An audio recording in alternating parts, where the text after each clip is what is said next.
In this video, I'm gonna show you how a powerful strobe like the 500 watt second ProPhoto B1 can make a fantastic tool in your natural light photographer's toolkit.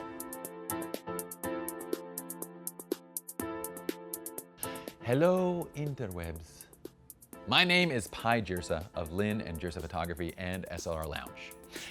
If you have been paying attention to our Ordinary to Extraordinary series, our very first episode, we showed how to use the ProPhoto B1 by double gelling and doing all these crazy things as a backlight to recreate golden hour sun and create convincingly sun-kissed images when there was no sun. This is kind of our part 2 follow-up video, and we're gonna show you in this video why still a high power strobe like this can be so fantastic as a natural light photographer. And recently we went out on a maternity shoot for Jackie and Ryan.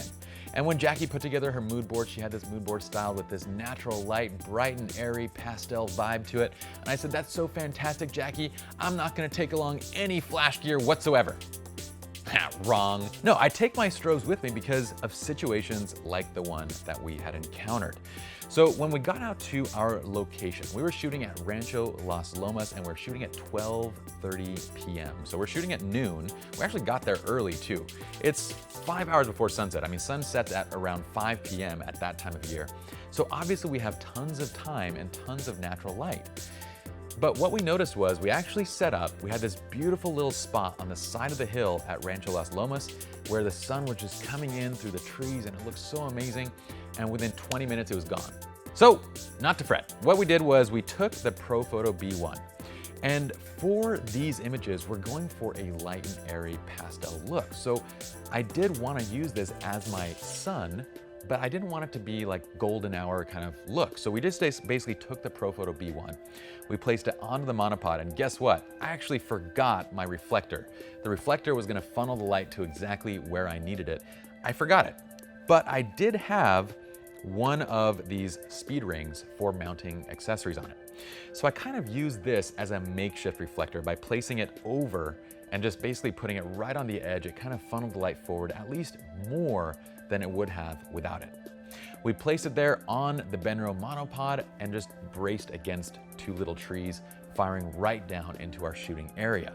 Now from our Lighting 101 and Lighting 201 courses, we know that if we're going for a natural look and we're adding strobe to it, we need to make sure that the ambient balance, the ambient exposure is very bright and natural to begin with. So for this scene, I'm using my 5D Mark III. We're shooting around f1.6, 1/200 of a second and ISO 50. We get a very nice and bright natural exposure. Because we need this to put out a lot of juice, we have it at full power. Now that is 500 watt seconds of power.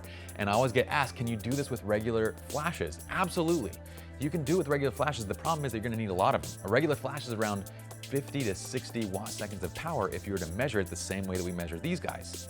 So you're gonna need 8 to 10 of them to put out 500 watt seconds of power, and that becomes extremely cumbersome.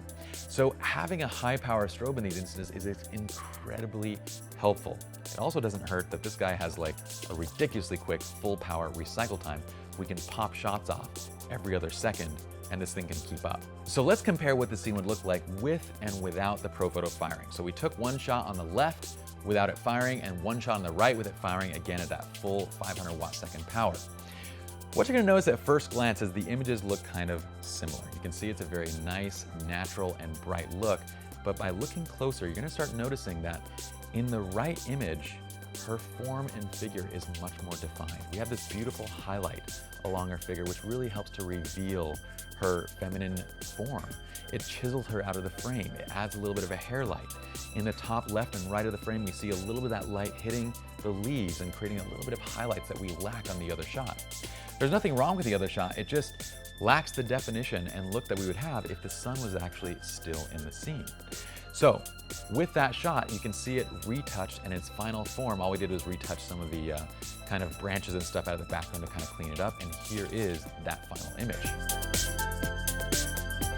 Hopefully you enjoyed this tutorial, and hopefully from this, as well as episode 1 in our Ordinary to Extraordinary series, you can see just how a high power strobe can be an incredible tool in even a natural light photographer's kit. My name is Pi, and if you like this video, please click like. Subscribe to the channel. Who would have thunk it? Leave a comment. Let us know what you think, and we'll keep on creating more awesome tutorials. Also, be sure to click the link below in the description to take you over to the site so you can see more information on all the gear and software and everything used in the making of these photos. See you all in the next video.